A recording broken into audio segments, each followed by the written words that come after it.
What's going on, guys? Back with another video. It's me, Lisa Niver, and today we're going to be making Tahina. The first direction is what you do is you put 4 spoons of Tahina. Step 2 is you put half of the clover of garlic. So we're just going to put that in. Right there. Is that right? Okay, just a little more.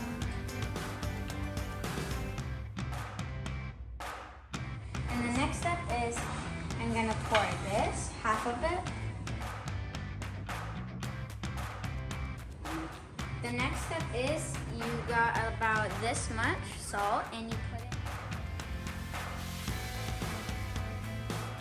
The second to last step is pour about, let's say 3/4 of the cup. And alright, so the last step is you put your hand here and press on for about a minute.